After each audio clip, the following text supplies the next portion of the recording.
Kami mengucap syukur Tuhan buat hari yang Kau berikan bagi kami Tuhan, untuk kami datang menyembah-Mu Yesus, membawa setiap doa kami, membawa setiap pengharapan kami di dalam nama-Mu Yesus. Kami bersyukur Tuhan punya Allah yang begitu mengasihi kami. Haleluya Yesus.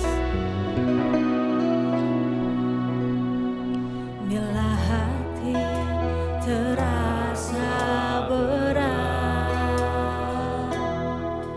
tak seorang pun mengerti bebanku. Ku tanya Yesus, apa yang harus ku buat? Sebab Kau yang berfirman bagi hidup kami Tuhan. Yang berfirman, mari datanglah. Amin. Dia selalu pedulikan aku.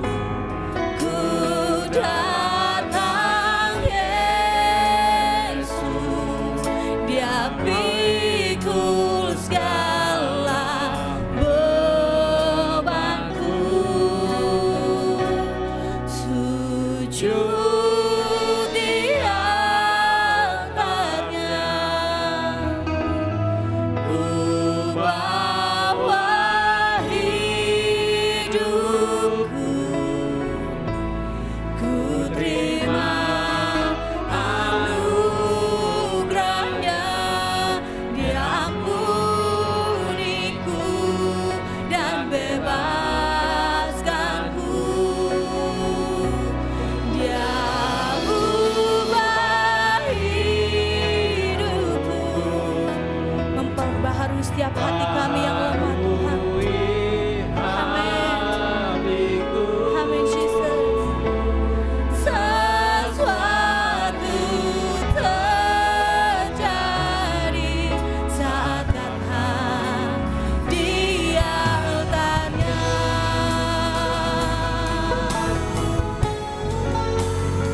Mari jemaat Tuhan bangkit berdiri.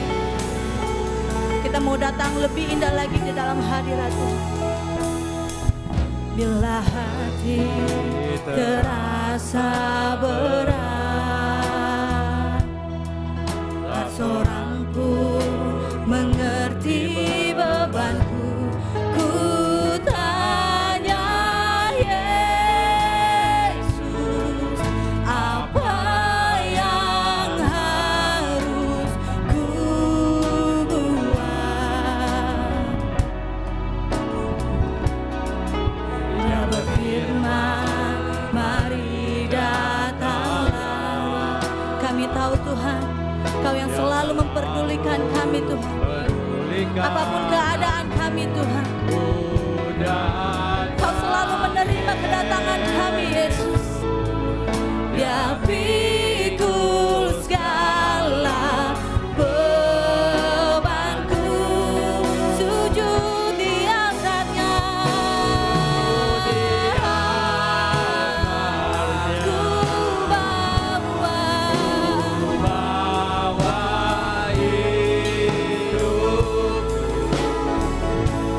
ku terima anugerah-Nya, Dia ampuniku dan bebaskanku.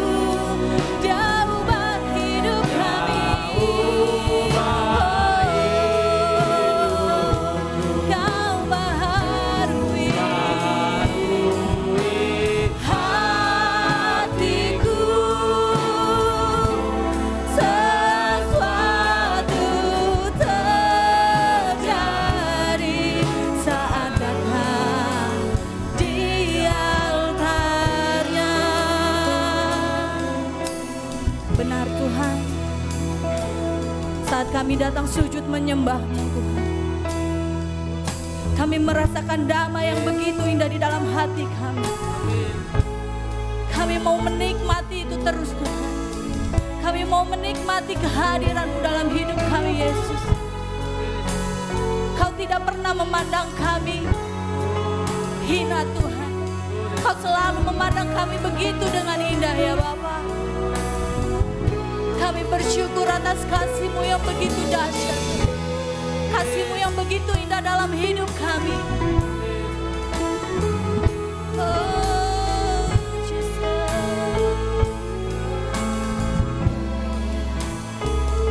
Kini saatnya kami kembali Tuhan, memuji memuliakan nama-Mu Yesus. Mari jemaat Tuhan katakan, haleluya. Sujud di altarnya. Katakan lebih indah lagi, lebih indah lagi. Kami membawa setiap korban syukur kami kepadamu Yesus. Dan Kau selalu memberikan kami yang terbaik Tuhan. Haleluya Jesus. Dan bebaskanku. Kau ubahkan hidupku. Baharui hatiku. Sesuatu terjadi saat datang di altarnya. Sujud di altarnya. Di altarnya. Ku bawa hidup kami dan hatiku. Ku terima anugerah-Nya, Dia ampuniku dan bebaskanku. Dia ubah hidupku menjadi baru.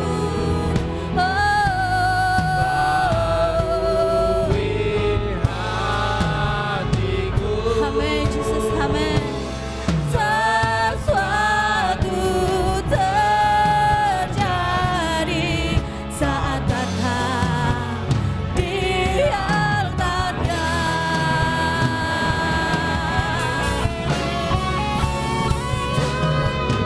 Di altarnya ku bawa hidupku.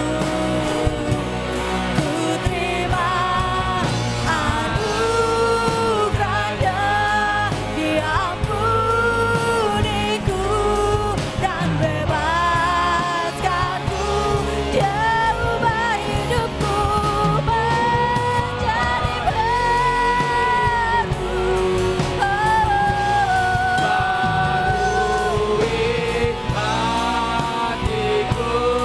Sesuatu terjadi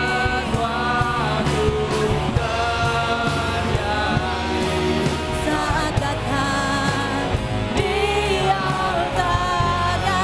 Pemulihan terjadi di sini. Amin. Mujizat-Mu, mujizat terjadi. Sebab kuasa-Mu terjadi Tuhan. Terjadi saat datang di altarnya.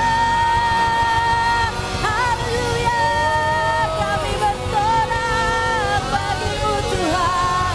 Haleluya, haleluya. Amin Tuhan. Kini saatnya kami memuji membesarkan nama-Mu Tuhan. Di tempat ini akan terdengar sorak-sorai Tuhan. Di tempat ini kemuliaan-Mu tercurah Tuhan. Amin. Kami siap Tuhan. Hanya di dalam nama-Mu. Mari jemaat Tuhan yang percaya katakan amin. Shalom. Ada sukacita di tempat ini. Kita mau bernyanyi memuji nama Tuhan. Sebab segala pujian syukur hanya bagi kemuliaan nama Tuhan.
haleluya. Amin. Soraklah, haleluya.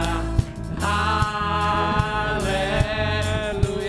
Sebab Dia yang layak kita puji dan kita sembah. Soraklah, haleluya. Soraklah, haleluya. Haleluya. Soraklah. Soraklah. Haleluya. Oh, soraklah. Haleluya.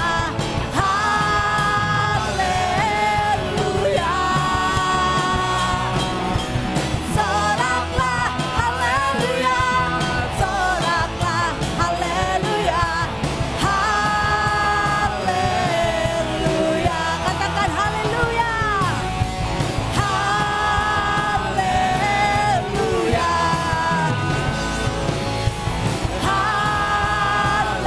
Haleluya. Yes. Kemuliaan hanya bagi nama Yesus.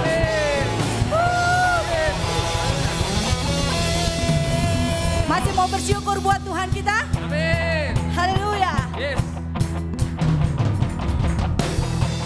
Ku mau selalu bersyukur sebab cintamu padaku takkan pernah berubah. Hatiku percaya walau bumi bergoncang. Gunung-gunung beranjak, namun kasih setiamu tak pergi. Masih sekali lagi.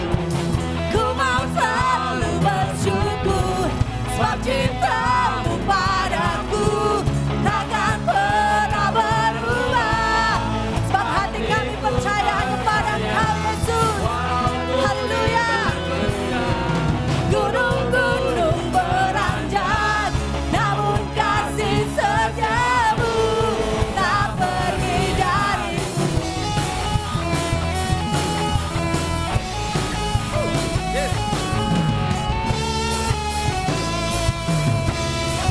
Sebablah Dia Tuhan kita, amin. Tuhanlah kekuatan dan mazmurku. Dia gunung batu Ya gunung batu, dan Dialah keselamatan kita, amin. Hanya padamu hatiku percaya, Kaulah kebenaran dan Kau tak perlindungan. Mari angkat tanganku. Ku mau selalu bersyukur sebab cintamu padaku takkan pernah berubah. Hatiku percaya walau bumi bergoncang, gunung-gunung beranjak, namun kasih setiamu tak pergi dariku. Mari sorak-sorai buat Tuhan, amin.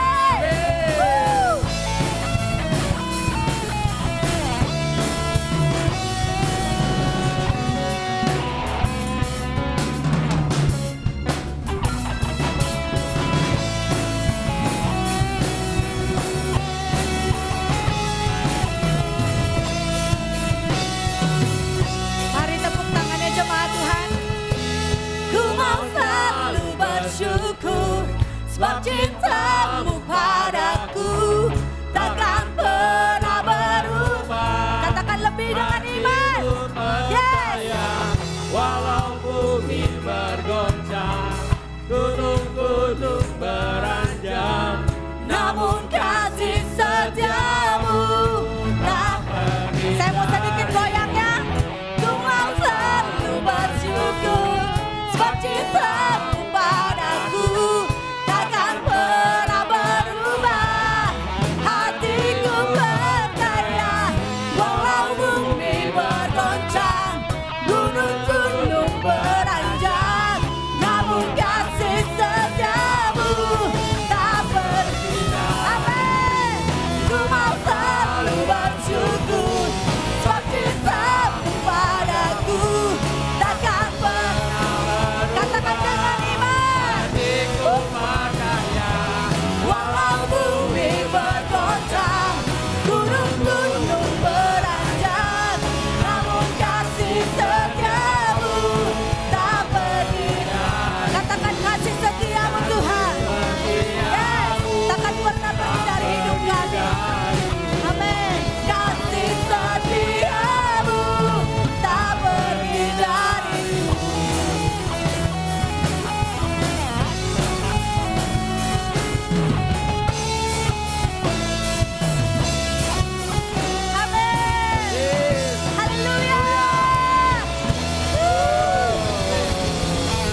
setiap harapan kami,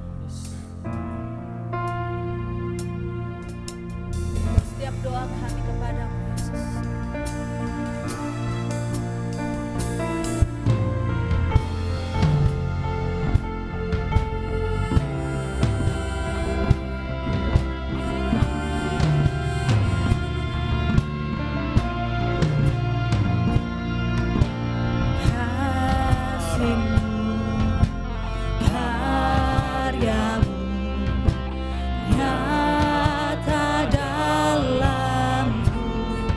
Kau yang memegang setiap kehidupan kami Tuhan, sesuai dengan kehendak-Mu ya Bapa.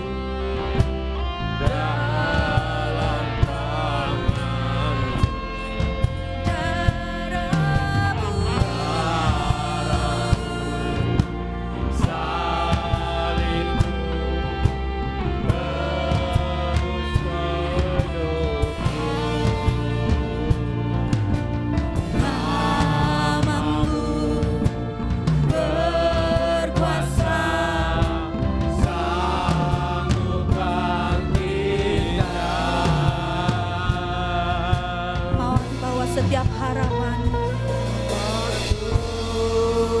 di dalam-Mu, hanya Kau Yesus kuatku. Ku percaya, ku aman dalam-Mu.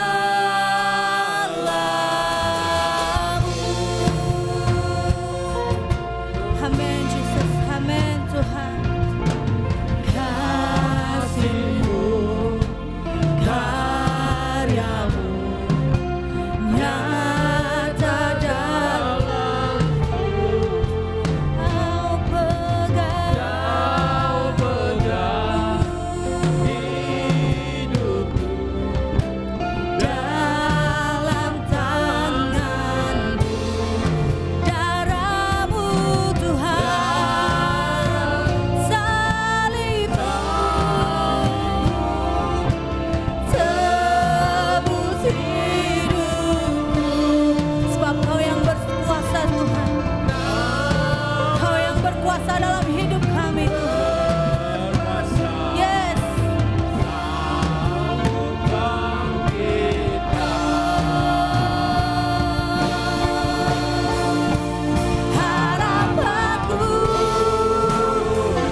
sumber kekuatan kami Tuhan. Ku percaya, I believe in you Jesus. ku aman I believe in you Jesus.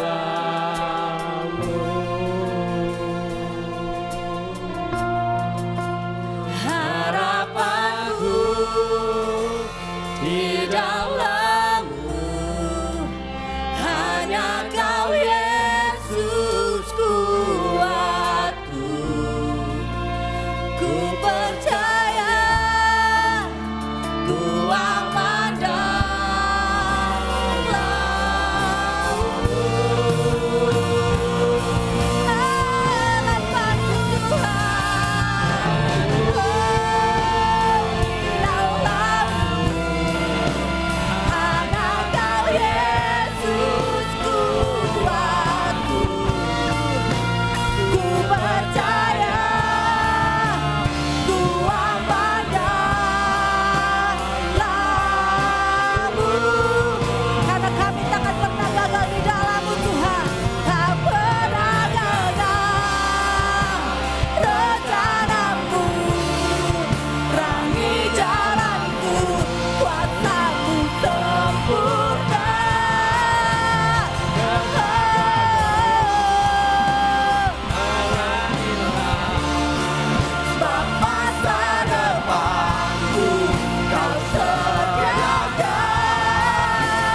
Sungguh hanya Engkau satu-satunya harapan kami dan tidak ada yang lain. Sungguh hanya Engkau Allah sumber kekuatan kami. Badai boleh datang, topan boleh datang, tetapi kami tahu kami punya Allah yang dahsyat, Allah yang lebih besar daripada topan, daripada badai. Kepada Engkau saja Bapa kami berharap. Hanya Engkau Yesus sumber kuatku. Kekuatan kami bukan di luar Engkau. Kekuatan kami bukan jauh daripada Engkau. Tetapi justru kekuatan kami adalah ketika kami tinggal tetap di dalam Engkau Yesus. Kami akan melihat perjalanan kami. Banyak lubang, banyak kerikil, banyak batu Bapak. Bahkan bara yang menyala. Tetapi Engkau Allah yang berjalan di depan kami. Ketika kami melintasi lubang yang dalam, Engkau berdiri bagaikan jembatan untuk kami lewati Bapa. Ketika ada bara api Bapa, Engkau sebagaikan selimut yang meliputi Bapa, menutupi bara itu Bapa, sehingga kami bisa berjalan. Pengharapan kami tidak pernah akan gagal di dalam Engkau Yesus Allah kami yang luar biasa. Kami bersyukur pagi ini pengurapan yang luar biasa yang daripada Engkau mengurapi setiap kami, pelayan-Mu, anak-anak-Mu, hamba-Mu, semua kami Bapa. Kami datang dengan ucapan syukur karena punya Allah yang dahsyat. Dan kami pulang dengan pengurapan yang penuh dengan kasih karunia Engkau Tuhan. Setiap pergumulan kami semua sudah Engkau lepaskan Bapa. Setiap halnya mengganggu pikiran dan hati kami, Engkau yang bereskan di dalam nama Yesus. Sehingga setiap kami terfokus hanya menjadikan seluruh hidup kami Bapa menjadi hamba-hamba yang setia, menjadi anak-anak Tuhan yang setia, menjadi para pelayan Tuhan yang setia, yang hidup hanya untuk memuliakan Engkau. Pengharapan kami hanya di dalam Engkau. Pengurapan daripada Allah terus ada, terus bekerja. Ketika firman disampaikan, setiap kami diberkati, setiap kami dikuatkan. Urapi lidah bibir hamba-Mu, urapi hikmat daripada Engkau turun atas hamba-Mu Tuhan, atas setiap kami pagi ini. Di dalam nama Yesus, dalam nama Yesus jadilah seperti yang Kau inginkan. Amin. Silakan duduk Bapak Ibu. Shalom.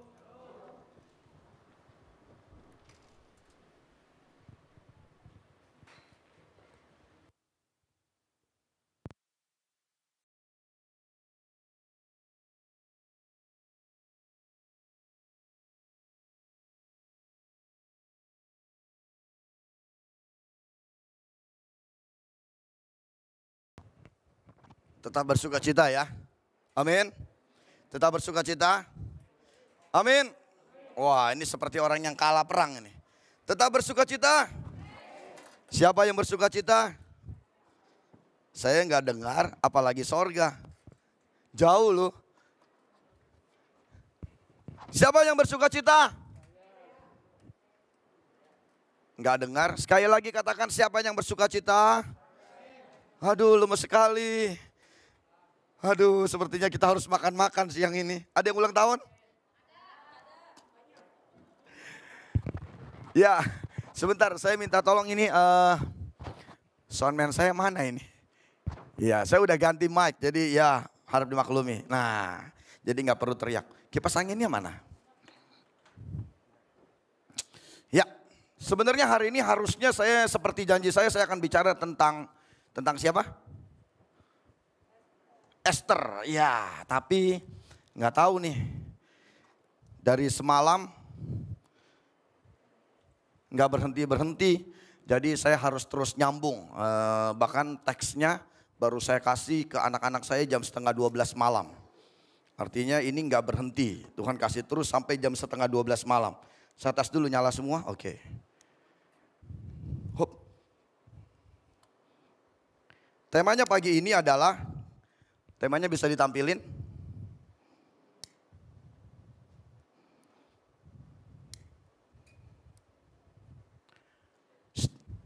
Tolong remote AC.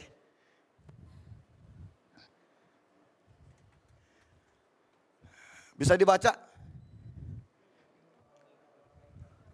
Enggak kedengeran Bapak Ibu. Penting walau. Wah, temanya aja penting walau Dad, bisa minta tolong Dedi? Yang ini dinyalain Dedi. Ini bahagianmu lah. Ini bukan pesugihan ya Bapak Ibu ya. Lagi khotbah nyalain lilin gitu ya. Jangan salah. Nanti disangkanya gereja ada pesugihan. Dan ini tidak sedang sembahyang orang meninggal ya.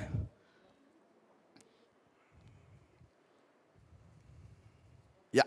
Oke, tema kita pagi ini adalah penting walau terabaikan. Kenapa sih penting walau terabaikan? Kenapa saya ambil tema ini?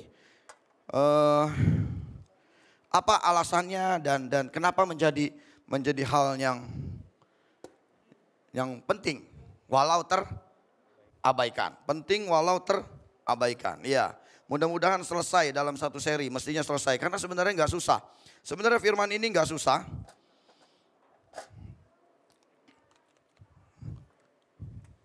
Penting. Ya. Penting walau terabaikan.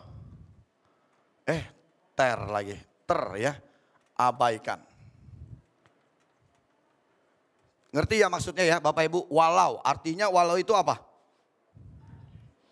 Walau itu artinya apa? Halo? Walau itu artinya apa? Biarpun, kalaupun, benar nggak? Apakah saya harus accept? Ya, nggak usah katanya, karena tiba-tiba hilang. Oke, penting walau terabaikan. Saya mau mulai dari begini, Bapak Ibu semua,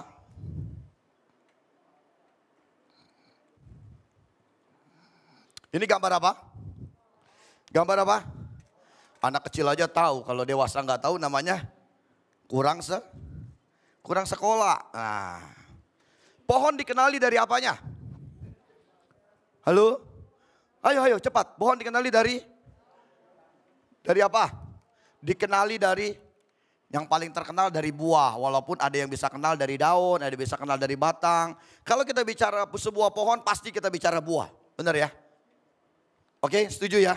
Kita bicara berarti bicara buah. Bahagian dari pohon. Ada yang namanya buah sebagai sesuatu yang dikenali. Ada yang namanya daun. Lalu apa lagi? Ranting. Lalu apa lagi? Ya, batang. Terus ada apa lagi? Halo? Halo? Nyak kenceng, apa lagi? Sekali lagi.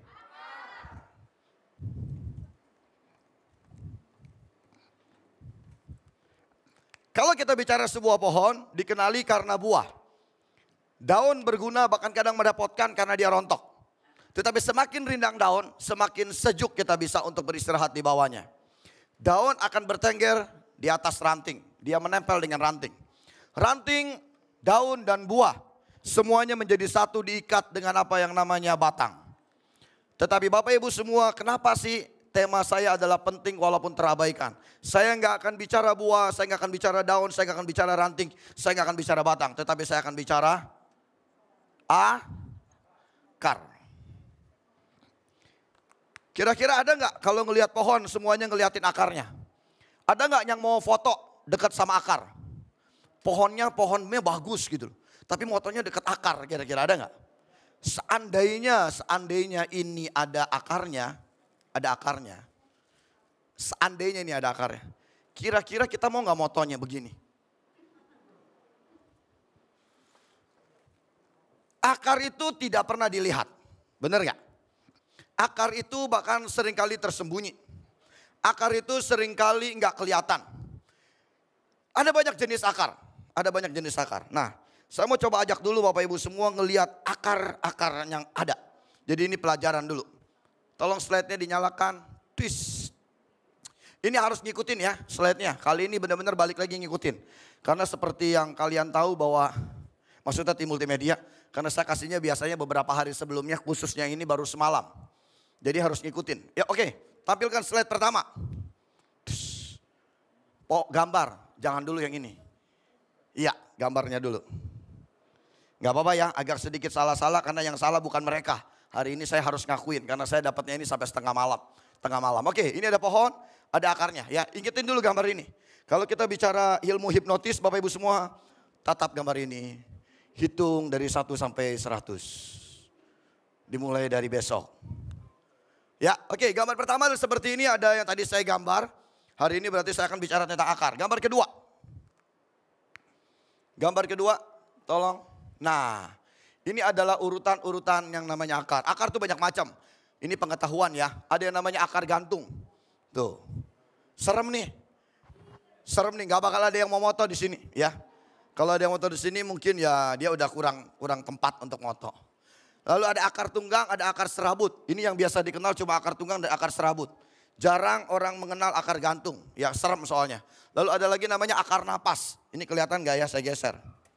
Nah, akar napas. Kelihatan akar napas? Ya, kelihatannya akar napas. Saya gak boleh keluar katanya. Ntar gak masuk YouTube. Garisnya ini soalnya. Berikutnya, biar cepat. Ini ada lagi yang namanya akar tunjang. Lihat tuh, tahu ya akar tunjang ya? Sering lihat ya.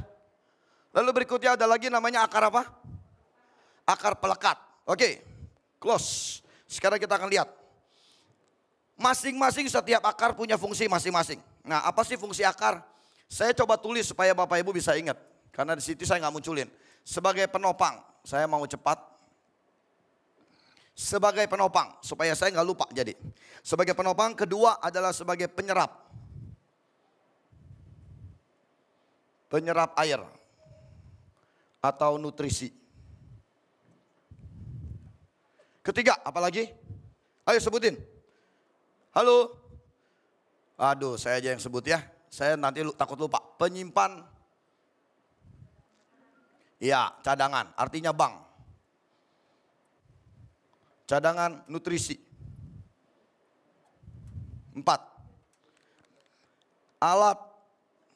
Nah ini nih, respirasi. Anak-anak yang sudah tidak sekolah lagi karena masih libur. Pasti kagak hafal ini. Walaupun sudah anak kuliahan. Kelima, alat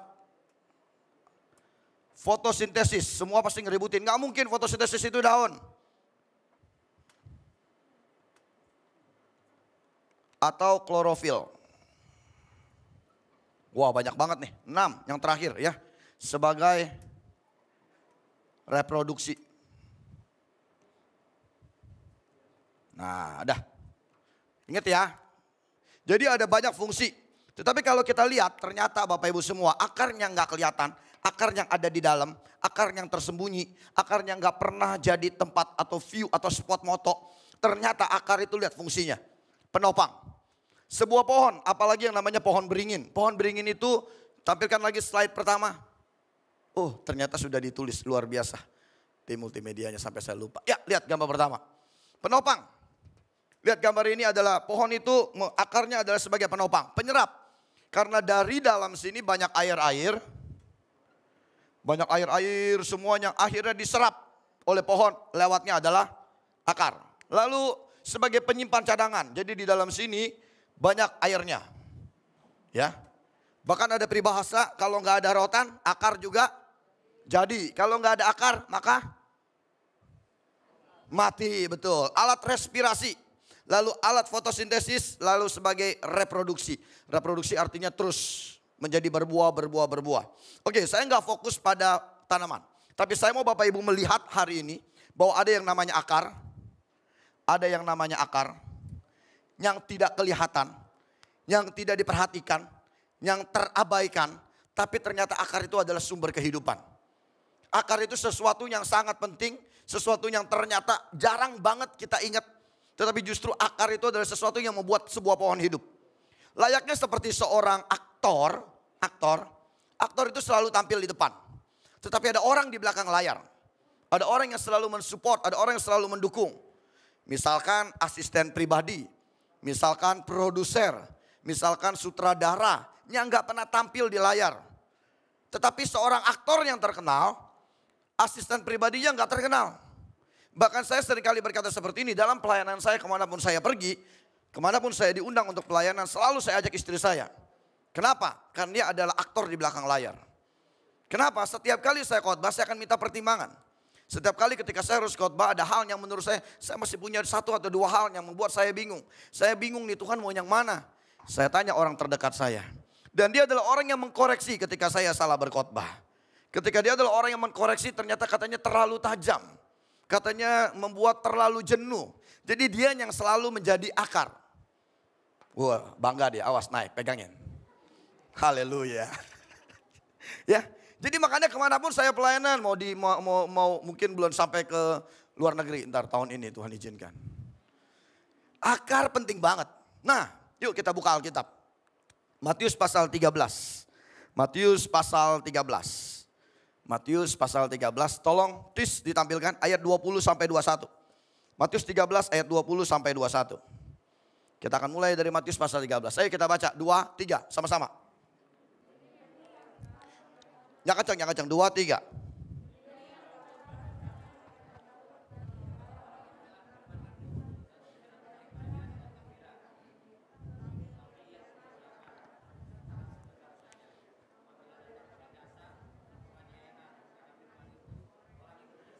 Oke, orang itu pun segera murtad. Saya mencatat beberapa poin. Pertama, pohon pasti dinilai dari buahnya. Pohon akan berbuah apabila pohon itu bertumbuh. Sebuah pohon tumbuh karena memiliki akar. Lalu saya catat lagi seperti ini. Pohon yang bertumbuh belum tentu memiliki akar yang kuat atau baik. Dengar ini baik-baik. Pohon yang tumbuh seperti ini, pohon yang tumbuh belum tentu memiliki akar yang baik. Belum tentu memiliki akar yang kuat. Ya. Sebuah pohon yang tumbuh belum tentu memiliki akar yang kuat. Tetapi dengar ini. Tetapi sebuah akar yang kuat akan memastikan kelangsungan hidup dari pohon tersebut. Ya. Tetapi sebuah akar yang kuat akan memastikan kelangsungan hidup dari pohon tersebut. Gak boleh lama-lama nih ya. Semakin besar sebuah pohon, maka peranan akar semakin besar. Ulangi lagi. Suami, semakin engkau diangkat Tuhan, semakin engkau dipromosikan oleh Tuhan. Dengar ini. Istri, perananmu semakin besar. Saya ulangi lagi ya. Suami semakin diizinkan Tuhan naik, dipromosikan Tuhan naik. Istri bukannya berkurang peranannya. Dia boleh di rumah. Dia boleh gak ikut ke kantor. Ya. Dia boleh tidak lebih dekat dari handphonemu. Bahkan handphonemu lebih dekat daripada istrimu. Tapi peranan istrimu semakin besar ketika engkau dipromosikan. Karena tanpa fondasi yang kuat, hancur seorang suami. Suami-suami jangan marah sama saya. Ya, setelah ini protes. Ya, karena tidak ada suami yang berhasil tanpa seorang istri yang luar biasa. Senang deh istri-istri pagi ini. Ya. Dengar baik, istri-istri, engkau akan membuat hidup suamimu semakin baik atau membuat hidupmu semakin hancur. Contohnya Hawa. Adam gak tergoda sama ular. Dan ular gak berani godain Adam. Karena bakalan disate. Bener kan? Tapi ular menggoda Hawa. Lalu Adam tergoda sama Hawa. Ular gak akan bisa pengaruhin Hawa. Tapi iblis, kalau dia mempengaruhi istrimu, bahaya. Udah, kita lagi gak bicara seminar keluarga ya. Nanti seminar keluarga. Tanaman itu unik. Jadi ada yang tiba-tiba butuh besok ditaruh. Saya lagi coba hidroponik. Jadi coba tanam hidroponik ternyata seminggu udah tumbuh. Ya, tapi ada yang kita tanam harus 2 bulan baru tumbuh. Ada yang 3 bulan baru tumbuh. Nggak nongol-nongol gitu. Ada saya tanam lagi di atas tanah hidroponik juga. 2 hari, 3 hari, 4 hari, seminggu belum keluar. Ternyata setelah 10 hari baru keluar. Artinya unik. Tetapi kehidupan dimulai dari akar. Ayat ini berkata, Matius 13 ayat 20 sampai 21. Benih yang ditaburkan di tanah yang berbatu ialah orang yang mendengar firman itu dan segera menerimanya dengan gembira. Setiap kali kalau kita bicara tentang ayat ini, kita bicara tentang hati. Benar ya? Kalau kita bicara tentang penabur berarti kita bicara tentang hati. Kita gak pernah bicara yang lain-lain. Kita gak akan bahas yang lain-lain kecuali hati. Tapi hari ini Tuhan taruh sesuatu yang berbeda. Saya mau bicara tentang, lihat. Ayat ini berkata, kalau bicara hati yang baik gampang. Hati yang baik, suasana yang baik, situasi yang mendukung, kondisi yang mensupport, kehidupan kita pasti akan survive. Ya, fasilitas yang disediakan membuat kita menjadi seorang pemenang. Orang-orang yang mendukung kita, orang-orang yang selalu membantu kita, orang-orang yang ada setiap kali kita butuhkan. Lalu dia selalu menyiapkan apapun yang kita perlukan, akan membuat kita terlihat hebat. Situasi yang luar biasa, situasinya aman, situasi yang tenang, perekonomian yang baik, membuat pekerjaan kita semakin hari semakin naik, semakin naik. Situasi yang tenang, yang terkontrol, yang berada dalam kendali kita membuat kita menjadi orang yang kelihatannya hebat. Tetapi sebenarnya itu bukan sesuatu yang luar biasa. Situasi yang baik tidak membuat atau tidak menampilkan bahwa kita hebat. Situasi yang baik kalau kita menjadi berhasil itu bukan sesuatu yang dahsyat, itu sesuatu yang biasa aja. Tetapi ayat ini berkata, benih yang ditaburkan di tanah yang berbatu.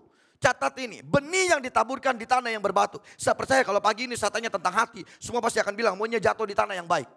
Benih itu mau jatuhnya di tanah yang baik. Tetapi kenapa ayat ini Tuhan taruh, kenapa ini juga menjadi perumpamaan. Bahwa ada yang namanya benih jatuh di tanah berbatu.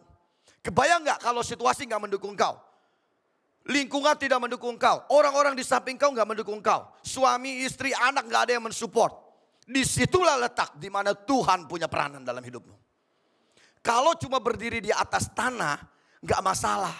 Tapi hari ini ayat Alkitab berkata Matius 13, 20-21. Benih itu ada yang jatuh di tanah berbatu.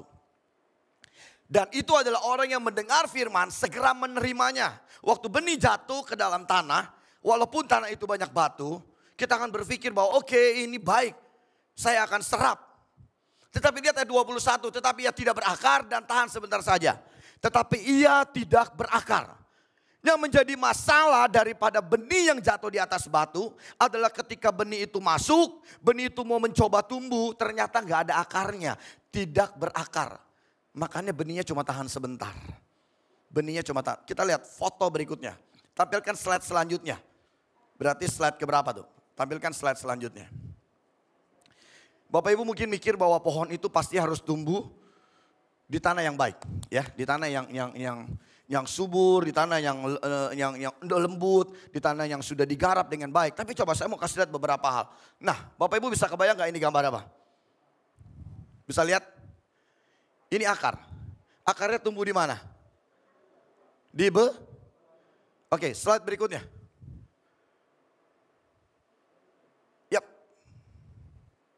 Nah, lihat. Keren gak? Kira-kira kita mau gak moto di sini?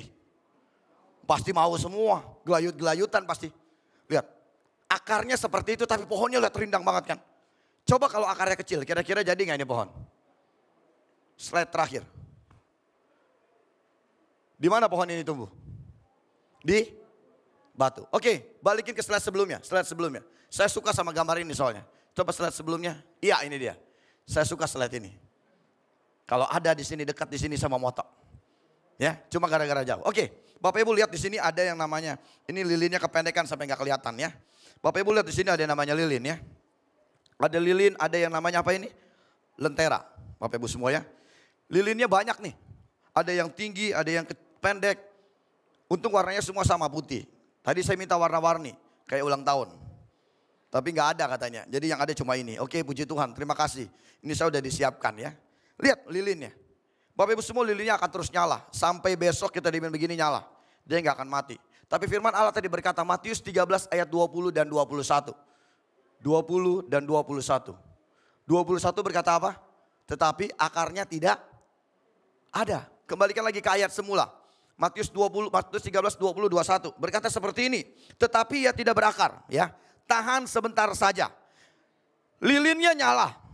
Ayat 21 baca bareng-bareng. 23. Apabila datang. Kalau nggak ada apa-apa baik-baik aja. Semuanya fine. Kelihatan nyala. Kelihatannya mengkilap. Kelihatannya terang. Kelihatannya berkilau. Maka tadi saya bilang kalau situasi aman seperti ini nggak ada gangguan, nggak ada godaan. Semuanya baik-baik aja. Nggak akan terjadi apapun. Semuanya pasti terkontrol, terkendali. Coba sekarang kebayang gak Bapak Ibu semua. Ayat tadi, ayat Alkitab berkata Matius 13 ayat 21. Apabila datang penindasan dan penganiayaan. Tiba-tiba datang penindasan dan penganiayaan. Wah, lihat apa yang terjadi Bapak Ibu semua. Apakah bisa bertahan? Bisa gak bertahan? Ada beberapa orang yang bertahan. Ada beberapa orang yang bertahan. Tetapi ada yang gak bertahan, lihat sudah mati, tingginya sama, hampir sama. Makin lama, kalau makin lama ini badai, makin lama ini persoalan, makin lama ini persoalan permasalahan yang datang. Makin dekat, makin kencang anginnya, makin kencang. Mati gak? Lihat yang bertahan. Karena terjauh dari titik badai. Sekarang kita lihat. Kalau saya balikin. Kalau saya balikin.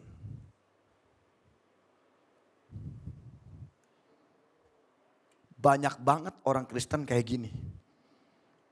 Kelihatannya survive. Hebat. Ke gereja seminggu 4 kali. Senin, Selasa, Rebo, Kamis, Minggu. Kebayang gak? Ikut komsel pakai Zoom, pakai GoToMeet. Malah yang luar biasa, tau gak Bapak Ibu semua? Banyak orang Kristen yang kedaftar di 3 gereja. Yang satu jemaat, yang satu WL, yang satu musik, lengkap.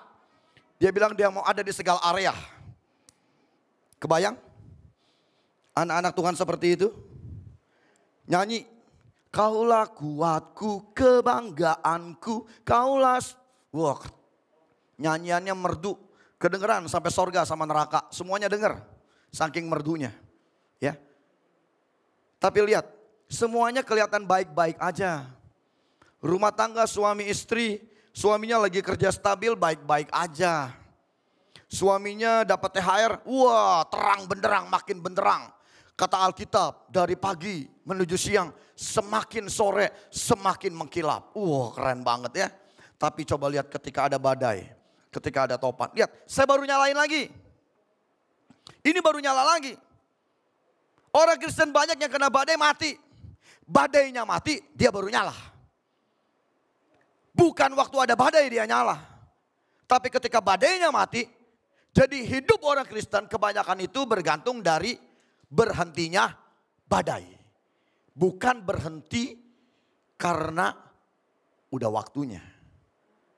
Hidup orang Kristen kebanyakan bergantung kalau bisa nggak ada badai. Coba kita lihat sekarang. Saya mau jauhin. Saya mau jauhin jauh. Set. Badainya jauh.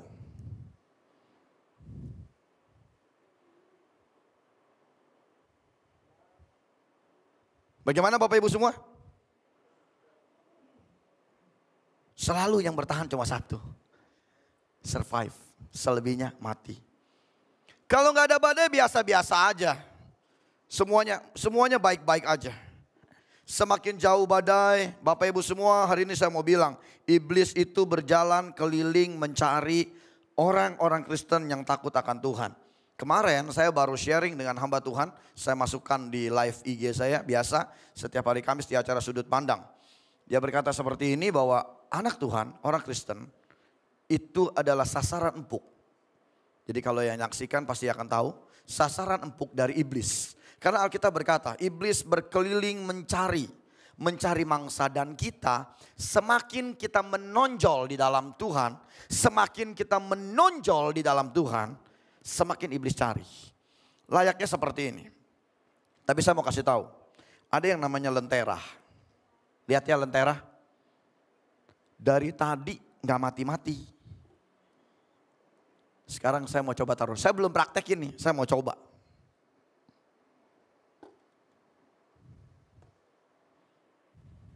Mati gak? Agak tergoncang sih, coba lihat deh tuh. Ya, bener kan? Agak tergoncang. Tuh. Apinya bagus kalau begini. Bener ya? Sekarang saya taruh dekat dengan badai. Agak tergoncang. Wah. Tapi mati gak? Halo? Mati gak? Saya bantu. Mati gak?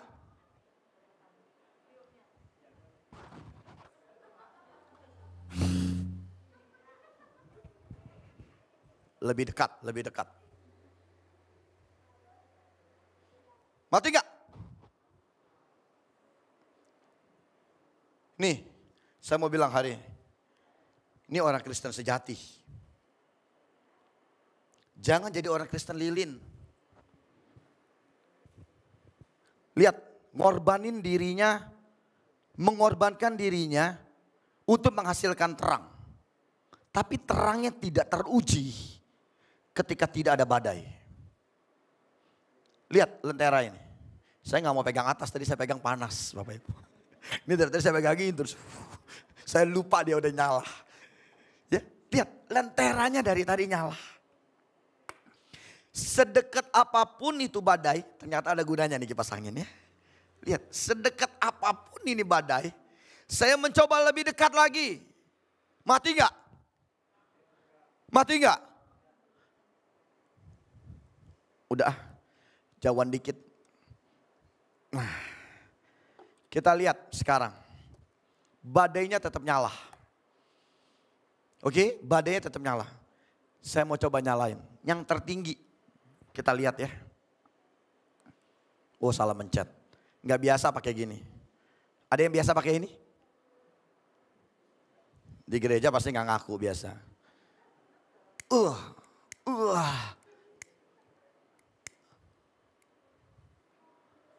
Orang Kristen lilin. Nyalanya cuma kalau nggak ada badai. Katakan kiri kanan. Kamu lilin ya? Ayo ngomong. Saya tungguin. Kamu lilin ya? Baru gitu aja udah KO bilang. Lihat dong badainya tuh mati, makanya kita nyala. Haleluya. Ini kalau ada kuenya saya tiap ulang tahun. Ini yang ulang tahun gak bawa kue ya.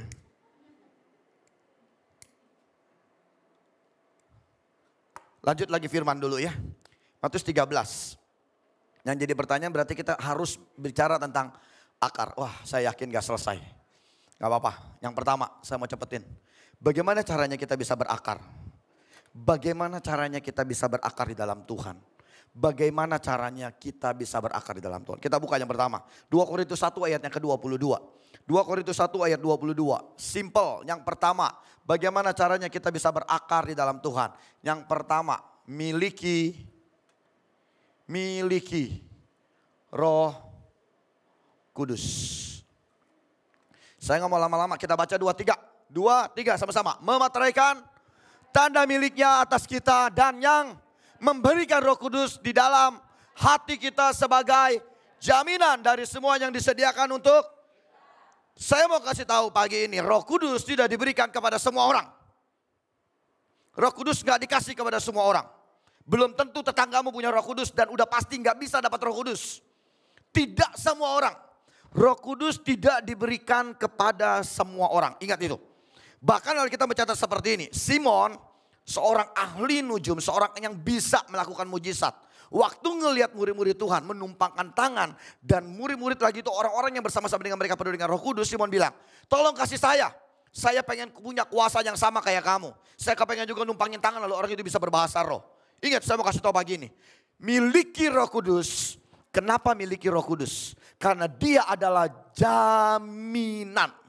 Ya, Roh Kudus adalah jaminan. Tahu Bapak Ibu jaminan? Kalau kita minjem di bank, berarti ada sesuatu yang kita taruh sebagai jaminan. Benar ya? Kalau kita mau pinjam sama bank, kita akan taruh sertifikat rumah kita, BPKB mobil kita, BPKB motor kita. Sebagai jaminan supaya kita mendapatkan sejumlah uang. Jaminan. Kita nggak akan dapat apa-apa, kita nggak akan dapat pinjaman dari bank kalau kita nggak taruh jaminan, agunan. Nah, saya mau kasih tahu, Roh Kudus adalah jaminan. Tuhan memberikan kita Roh Kudus dalam hati kita sebagai jaminan bahwa kita akan masuk ke dalam kerajaan sorga. Tanpa punya Roh Kudus nggak bisa. Tanpa adanya Roh Kudus nggak bisa. Bahkan kita bicara ini. Bicara tentang Roh Kudus itu adalah 1 Korintus 6 ayat 19. 1 Korintus 6 ayat 19. Bapak Ibu mau buka silakan buka. Dia adalah jaminan buat kita. Roh Kudus adalah jaminan. Yang kedua, supaya cepat. Yang kedua ya. Bagaimana caranya supaya akar ini kuat? Yang kedua kita akan lihat bahwa terkoneksi. Terhubung. Yohanes 15 ayat 7. Ayo. Yohanes 15 ayat 7. Kita buka semua Yohanes 15 ayat 7. Ayo sama-sama kita baca. Lihat aja di depan biar cepat ya. Karena udah saya tulisin. 2, 3. Jikalau kamu tinggal di dalam aku dan firmanku tinggal di dalam kamu, mintalah apa saja yang kamu kehendaki dan kamu akan mintalah. Ketika kita terkoneksi dengan Tuhan. Terkoneksi dengan Tuhan. Yang kedua, bagaimana supaya akar kita menjadi kuat? Terkoneksi dengan Tuhan. Alkitab katakan, Kalau kamu tinggal di dalam aku, artinya kita tinggal di dalam Tuhan. Dan Tuhan di dalam kita, minta apa saja yang kamu, bunyinya apa? Yang kamu kehendaki. Bukan yang aku kehendaki, Alkitab katakan. Tetapi kita kehendaki. Minta apa aja, Tuhan kasih. Situasi hari ini, kondisi hari ini sesuatu yang mungkin orang sebut sebagai padang gurun. New normal, ekonomi berjalan stagnan. Kalau stagnan berarti nggak jalan. Jalan begitu smooth, sangat lambat. Masalah terus datang. Bayangkan Indonesia hari ini sempat 2000 lebih. Menakutkan. Beberapa ahli langsung muncul tuh. Di spot-spot, kebetulan saya suka baca Detik dan segala macam. Spotnya muncul, ahli sampai keder. Gak bisa lagi memprediksi kapan ini berakhir. Kapan ini bisa selesai Indonesia. Terus naik, satu kompleks, dapat semua. Puji Tuhan 2 kali, 2 minggu saya udah tes. Rapid test. 1 tes mandiri, 1 tes rumah sakit. Puji Tuhan saya sehat. Ya, jadi aman, terkendali. Makanya saya berani tuh hari ini ngomong. Besok kita tes lagi ya. Kita tes semua. Apa saja yang kamu minta, yang kamu kehendaki, aku akan berikan. Filipi 4 ayat 13, ayat 23 baca. Segala perkara dapat kutanggung di mana? Di luar atau di dalam? Di dalam Dia. Kenapa di dalam Dia? Karena Dia memberi kekuatan kepada kita. Bapak Ibu tahu nggak kenapa ini bisa bertahan?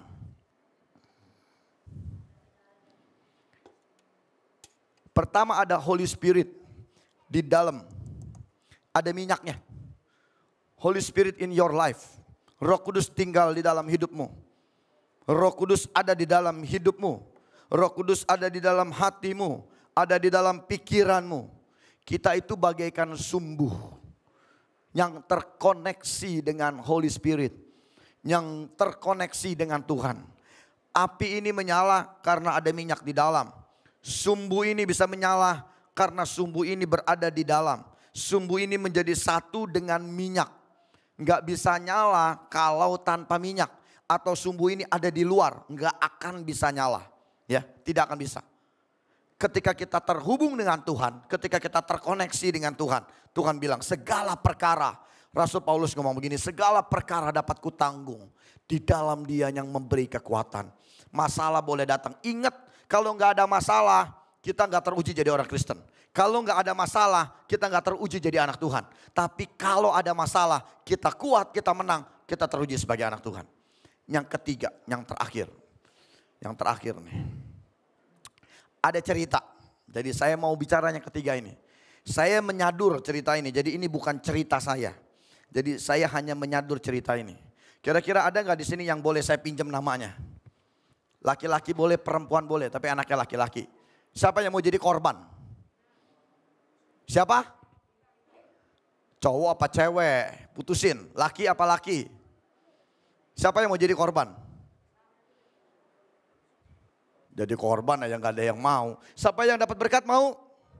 Ngangkat tangan semua. Udah Jenal aja deh. Ada seorang anak kecil namanya Jenal. Enggak ya. Ada seorang pemuda, Jenal belum nikah ceritanya. Ceritanya ya Lina jangan marah. Ya, kemarin abis dinner nggak boleh marah ya. Yang boleh marah cuma saya. Karena saya nggak diajak, padahal saya udah singgung. Nah, dinner. Iya. Nggak ngajak, enggak katanya. Oke lanjut, Jenal adalah seorang pemuda. Jadi ini ceritanya. Kalau dia udah dengar, oke, Jenal adalah seorang pemuda tinggal di keluarga sederhana tapi bahagia. Wow. Tinggal di keluarga sederhana tapi bahagia. Dia rajin ke gereja, dia aktif ke gereja, pelayanan di gereja. Wow, keren kan kayak Jenal beneran nih. Rajin, aktif, pelayanan. Cuma masih single, belum married. Oke ya. Contoh loh Lina. Ini Jenal yang berbeda, bukan Jenal yang ini. Cuma pinjem nama doang. Dia tinggal di keluarga sederhana, keluarga yang bahagia. Dia rajin ke gereja setiap minggu, dia baca firman setiap hari. Dia doa Bapa Kami setiap hari, bayangin gak? Setiap hari dia doa Bapa Kami. Dia datang ke gereja, dia rajin, dia pelayanan. Dia mulai dari jadi singer, jadi WL sampai khotbah. Semua dia jalanin. Tapi beriring dengan waktu. Karena kesulitan ekonomi keluarganya. Karena masalah muncul dalam keluarganya. Akhirnya bapak, mamanya, papi, maminya, ayah dan bundanya, terserah dia mau manggil apa gitu ya. Mereka akhirnya ternyata sibuk dengan urusan masing-masing. Bapaknya mungkin masih rajin ke gereja, ibunya mungkin juga masih rajin ke gereja. Tapi sibuk mencari uang juga. Sampai akhirnya si Jenal diabaikan. Si Jenal akhirnya dia menjadi anak muda yang tanda petik liar. Anak muda yang bandel, anak muda yang garang. Dia nongkrong sama teman-temannya. Mulai dari teman-teman depan rumahnya, sampai belakang rumahnya, sampai atas rumahnya juga dia temenin. Semua teman-temannya, mulai dari kolong jembatan, kolong Ragunan, semua dia temenin. Pokoknya gak ada yang gak dia temenin. Mulai dari yang main gaplek, main remi, minum bir bintang, minum wine, minum semua lah pokoknya dia temenin ya. Dari minum soju juga dia temenin. Dari gak mabuk sampai mabuk, sadar lagi mabuk lagi. Akhirnya Jenal yang tadinya aktif ke gereja, rajin baca Alkitab, rajin doa Bapa Kami, mulai kacau hidupnya. Satu waktu, Jenal pergi pesta ulang tahun. Bersama dengan teman-temannya naik motor, geng motor ninja. Motor ninja, kenapa motor ninja cocok? Karena ini lagi musim pandemik, jadi ketutup semua. Namanya juga ninja, ya kan? Naik motor ninja, dia kebut-kebutan di jalan lalu dia ikut pesta. Waktu dalam pesta, ini waktunya terus berjalan. Tiba-tiba pesta dia mabok-mabokan. Lalu karena mabok, maka yang terjadi apa? Kalau mabok biasanya apa yang terjadi? Halo? Belaga gak tahu yang mabok. Coba tanya Jenal, biasanya kalau mabok apa yang terjadi Nal? Orang yang mabuk yang terjadi adalah berkelahi, kesenggol temannya, akhirnya dia berantem. Ketika dia berantem, kubu-kubukan ada yang ketusuk temannya. Temannya ketusuk. Ketusuk apa? Garpu. Ya, karena kan gak bawa pisau, tusuknya garpu. Akhirnya Jenal kabur. Wah, waktu dia kabur memang temannya manggil polisi. Jenal kabur dan teman-teman yang bantuin dia semuanya kabur, semuanya bubar. Semuanya pergi. Lalu Jenal lari terus, makin kencang. Dia gak sadar, dia lari. Sampailah ke depan jalan Permata Kanan 2. Sampai di depan jalan Permata Kanan 2 dia capek, bayangin udah jam 4 subuh. Dia lari, dia ngumpet, dia loncat ke pagar. Dia gak sadar tuh Permata Kanan 2 nomor 18 sampai 20. Dia loncat terus, dia tidur di depan karena dia kecil. Dia pikir udah aman, kan lihat kan temboknya tinggi kan. Temboknya tinggi, dia masuk terus gitu. Pagi-pagi ceritanya Ibu Gembala datang. Wah, Ibu Gembala datang buka pintu gereja.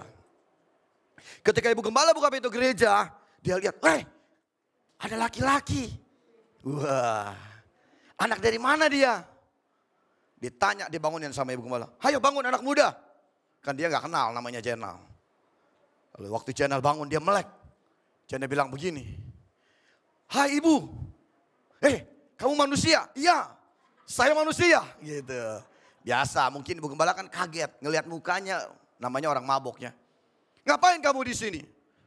Jenal menjawab, masakan aku gak boleh di rumah bapakku.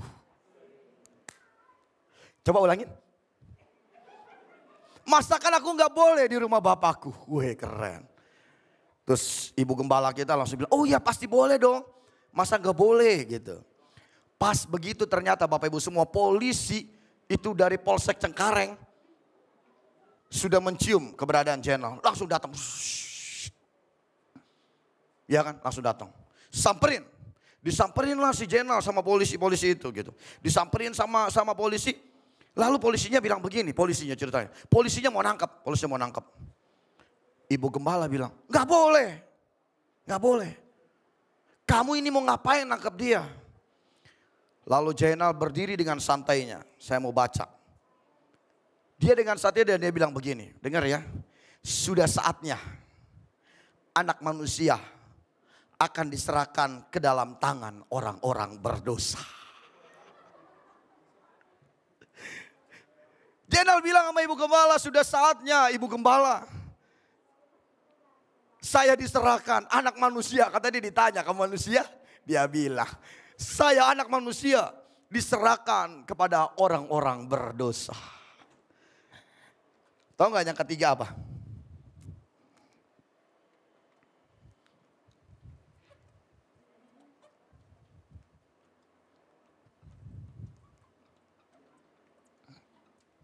Coba kita baca apa yang ketiga. Menghidupi, coba slide-nya dimunculin. Menghidupi firman. Kenapa tadi saya katakan dari cerita itu? Kenapa tadi saya katakan dari cerita itu? Karena begini loh, bayang gak yang namanya Jainal. Yang namanya Jainal tadi rajin ke gereja, pelayanan, baca Alkitab, doa Bapa kami. Ketika keluarganya dia kacau balau. Kenapa dia kacau balau? Karena ini, firman yang ada, firman yang dia baca, firman yang dia dengar tidak dihidupi. Firman-Mu pelita bagi kakiku dan terang bagi jalanku. Sebab seperti tubuh, Yakobus 2 ayat 26. Sebab seperti tubuh tanpa roh adalah mati. Demikian jugalah iman tanpa perbuatan adalah mati. Saya membaca Alkitab jangan pernah dijadikan pembenaran diri. Karena banyak banget orang Kristen bukan menghidupi firman. Tapi jadikan firman itu KUHP untuk dia cari pasal di mana dia bisa masalahnya, persoalannya mendapatkan hukuman lebih ringan. Pakai Alkitab untuk mencari titik lemah orang yang mendakwa. Masalah yang dihadapi, persoalan yang dihadapi. Iblis jadi sasaran. Nih contohnya minyak di dalam sumbu. Tahu gak kenapa ini gak pernah mati? Karena ada yang namanya firman. Firman-Mu pelita bagiku dan terang bagi jalanku. Walaupun badai datang, lihat walaupun badai datang. Dia berdiri di depan, jaraknya lebih dekat. Lihat yang tergoncang yang di belakang. Badai semakin dekat, semakin dekat, semakin dekat, semakin dekat. Ini aman karena ada lentera yang berdiri. Ketika lentera ini diangkat, lihat yang terjadi. Imanmu, hidupmu, anak Kristen, pelayan Tuhan, hamba Tuhan, siapapun. Kalau cuma jadi lilin, ada badai. Kacau, lihat jadi lentera. Ketika engkau menghidupi firman, Roh Kudus boleh ada dalam hidupmu. Engkau boleh setiap hari ke gereja, setiap hari baca firman. Tapi kalau engkau tidak praktekkan firman itu, engkau tidak menghidupi firman itu. Karena firman yang hidup bukan dari kata-kata. Firman itu bukan retorika, firman itu adalah nafas hidupmu. Firman itu bukan karena kepandaian dan kehebatan. Firman itu adalah yang memproteksi dirimu. Semakin ada firman dalam hidup kita, bukan kata-kata yang keluar, tapi perbuatan yang nampak. Semakin firman engkau hidupi, maka bukan kamu yang muncul, tapi Tuhan yang muncul. Firman-Mu pelita, bukan kita yang jadi pelita, bukan pikiran kita, bukan kemampuan kita, tapi firman yang jadi pelita. Seperti tubuh, Alkitab katakan tanpa roh adalah mati. Demikian juga iman tanpa perbuatan. Kalau cuma banyak ngomong, orang Kristen banyak ngomong, nih kayak begini kerjanya. Ada badai, mati. Semakin lihat, semakin dekat apapun itu. Hidup kita diproteksi oleh firman. Saya pastikan ketika kita menghidupi firman. Orang yang hidup dari firman. Ya, saya mau baca ayat ini. Ini menarik banget. Ini ayat terakhir. Ayat terakhir. Yuk kita buka yuk. Matius pasal yang ke 4. Ayo Matius pasal yang keempat. Matius pasal yang keempat. Sama-sama kita buka. Ini menjadi ayat yang terakhir. Bisa dibantu. Yang ini diangkat-angkatin aja. Karena saya udah gak pakai. Ayo. Segera supaya bisa nanti WL-nya maju segera. Akhirnya selesai juga walaupun. Tapi kebayang ya Bapak Ibu semua ya. Oke ini dimatikan. Jangan dipegang atasnya Dedi. Ya terima kasih. Matius pasal 4 kita mulai dari ayat yang pertama. Ayo 2, 3. Maka Yesus dibawa oleh roh ke padang gurun. Untuk ngapain? Untuk ngapain? Dicobai. Yesus dibawa ke padang gurun untuk dicobai. Oke? Dan setelah berpuasa 40 hari dan 40 malam. Akhirnya laparlah Yesus. Jadi ke-41 dia lapar ya. Lalu datanglah si pencoba itu dan berkata kepadanya. Jika engkau anak Allah, perintahkanlah supaya batu-batu ini menjadi roti. Apa jawab Yesus ayat 4? 2, 3. 2, 3. Tetapi Yesus menjawab. Ayo sama-sama. 2, 3. Ada tertulis. Manusia hidup bukan dari roti. Tetapi dari firman yang keluar dari mulut Allah. 5. Kemudian iblis membawanya ke kota suci. Dan menempatkan dia di bubungan bait Allah. Lalu ia berkata kepadanya, jika engkau anak Allah, jatuhkanlah dirimu ke bawah. Sebab ada tertulis mengenai engkau, ia akan memerintahkan malaikat-malaikatnya. Dan mereka akan menata engkau di atas tangannya supaya kakimu jangan terantuk kepada batu. Ayat 7, baca lagi, 2, 3. Ada tertulis. Nah, janganlah mencobai, ada tertulis. Ayat 8. Dan iblis membawanya pula ke atas gunung yang sangat tinggi dan memperlihatkan kepadanya semua kerajaan dunia dengan kemegahannya. Dan berkata kepadanya, semua itu akan kuberikan kepadamu jika engkau sujud menyembah aku. Ayat 10, 2, 3 sama-sama. Maka berkatalah Yesus kepadanya, enyalah iblis, sebab ada tertulis. Semua ada di Alkitab, semua ada di Bible. Semuanya kita butuhkan ada di sini Bapak Ibu semua. Semuanya kita perlukan ada di sini. Ini guidance-nya, Kejadian sampai Wahyu. Hari ini kita lagi baca di mana? Di Ulangan. Bapak Ibu semua, saya belajar banyak tentang orang Israel setelah mengulang kembali. Kejadian, Keluaran, Imamat, Bilangan, sekarang ada di Ulangan. Ya kan? Ulangan pasal yang keberapa? 8, 9, 10, 11, 12 hari ini. 5 pasal. Baca Alkitab lalu hidupi. Kalau nggak pernah baca, apa yang mau dihidupi? Benar gak? Mulai dulu dari membaca. Setelah membaca jangan stop membaca, tapi mulai hidupi. Saya sengaja waktu kita mulai pandemi, Tuhan taruh rema untuk baca Alkitab. Saya sengaja cari Alkitab saya yang belum saya coret. Sengaja Bapak Ibu semua. Saya nggak pakai digital. Saya punya 3 Alkitab, ini yang ketiga. 2 Alkitab saya udah penuh dengan coretan. Saya sengaja mulai lagi dengan Alkitab yang baru. Kenapa? Karena saya percaya ada rema-rema yang Tuhan taruh. Bapak Ibu baca dan tandain. Mulai hidupi. Setelah kita baca kita mulai hidupi. Bapak Ibu lihat. Banyak hal yang Tuhan taruh ketika kita mau membaca firman. Dan saya percaya Roh Kudus yang ada di dalam kita. Ini. Kerinduan kita dekat dengan Tuhan. Membuat kita akan praktek tentang firman. Bapak Ibu bacakan cuma 5 pasal. Kebayang gak saya sehari baca berapa? Saking rindunya baca. Hidupi firman. Badai persoalan masalah pasti datang. Saya jamin pasti datang. Karena Tuhan tidak pernah menjanjikan orang Kristen lepas dari masalah. Tuhan tidak pernah menjanjikan orang Kristen bebas dari persoalan. Tuhan gak pernah bilang orang Kristen akan terlepas dari masalah. Tuhan cuma bilang kalau ada masalah cari aku. Waktu murid-murid Yesus tertidur di dalam kapal. Waktu murid-murid Yesus bersama-sama dengan Yesus di dalam kapal. Lalu Yesus tertidur. Ya, Yesus tertidur. Yang terjadi apa? Badai datang dan murid-murid takut. Terkoneksi dengan Tuhan. Dengar ini baik-baik. Penting banget. Baca firman membuat kita bisa menghidupinya selama kita terkoneksi. Orang tua kita tinggal di kota yang lain pasti kita hubungin. Anak kita tinggal di kota yang lain pasti kita hubungin. Sampai dengan teknologi pakai video call. Kebayang gak sama Tuhan? Dia di sorga. Untungnya aja kagak ada conference call sama sorga. Tapi ada doa. Kita bisa ketemu Tuhan dengan doa. Kita bisa ketemu Tuhan lewat ini. Kita bisa terkoneksi sama Tuhan lewat Bible. Terkoneksi. Roh Kudus gak bisa nyala, gak bisa kerja, gak bisa hidup. Bapak Ibu kalau baca, Roh Kudus itu adalah jaminan. Kalau kita minta, dia kerja. Kalau kita gak minta, dia akan gak kerja. Makanya apapun yang kamu minta, apapun yang kamu kehendaki, aku akan memberikannya. Apa yang kita minta? Kedagingan? Iya, karena kita gak pernah baca firman. Selama kita punya firman, Matius 13 tadi berkata, karena firman itu masuk, tapi gak bisa tumbuh. Karena firman itu cuma bertahan sebentar. Baca firman, hidupi firman. Pastikan hidupmu punya Roh Kudus, terkoneksi dengan Tuhan. Ini kekuatan kita. Amin. Amin. Badai boleh datang, kita jadi lentera. Enggak akan pernah jatuh. Boleh goyang, tapi enggak akan padam. Boleh sedikit terganggu, tapi tetap kokoh. Tuhan Yesus memberkati.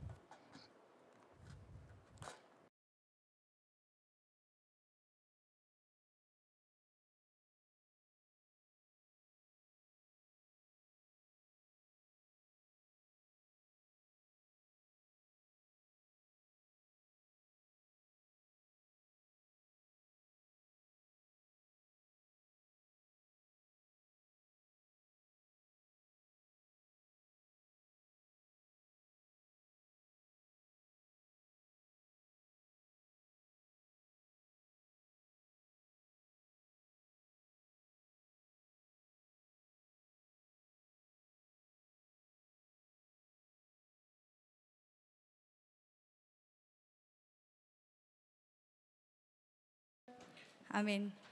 Puji Tuhan, terima kasih untuk firman Tuhan yang sangat memberkati. Kita mau jalankan persembahan.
Oke Bapak Ibu semua, tidak ada pengumuman spesifik, tapi yang pasti kita masih hanya hari Minggu setiap kegiatan kita. Tetapi saya ada rencana mungkin dalam 1 atau 2 minggu ke depan kita akan bikin pertemuan sel di tengah minggu dengan Zoom. Nah tapi bantu dalam dulu karena saya lagi mikirin gimana format dan caranya supaya semua bisa ikut serta ya. Jadi itu yang pertama. Yang kedua, minggu pertama seperti minggu pertama minggu lalu saya tampil dengan para pria, maka minggu pertama bulan depan saya akan tampil dengan para WL wanita. Saksikan ujian yang luar biasa memberkati, amin. Waduh kayaknya gak ada yang percaya. Amin. Nah luar biasa, saya kembali lagi ke WL. Kita mau akhiri ibadah kita siang hari ini. Saya undang semuanya untuk bangkit berdiri. Kita mau siapkan hati kita menerima berkat yang kudus daripada Tuhan Yesus.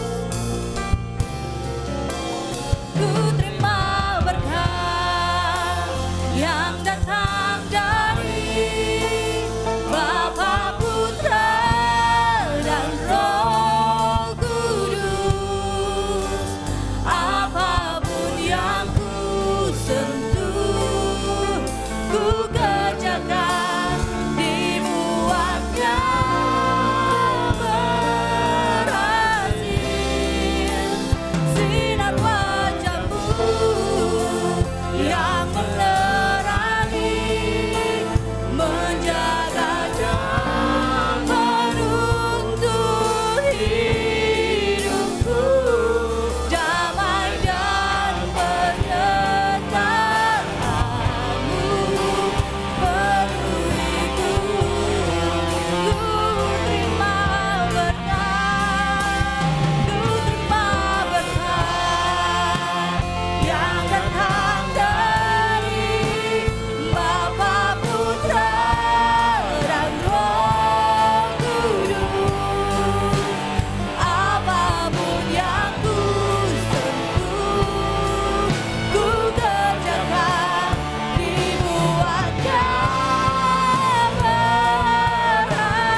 Bapa kami. Bapa kami yang di dalam surga, dikuduskanlah namamu, datanglah kerajaan-Mu. Jadilah kehendak-Mu di bumi seperti di surga.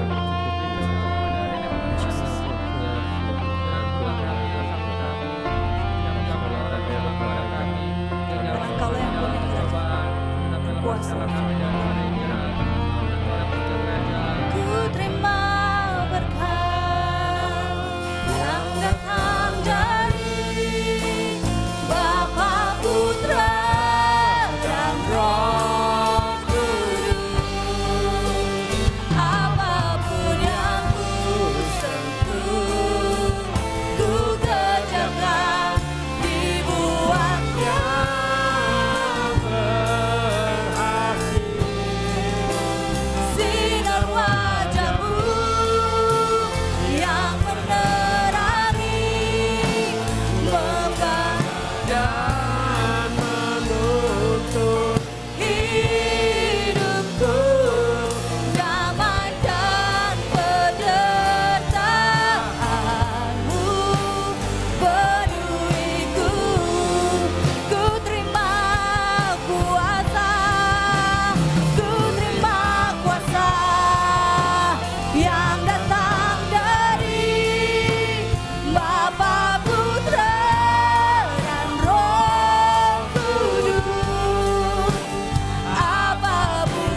dengan berkat kasih sayang daripada Allah Bapa yang menyertai kita dari tempat ini sampai selama-lamanya.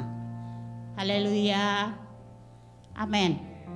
Selamat siang, Tuhan memberkati.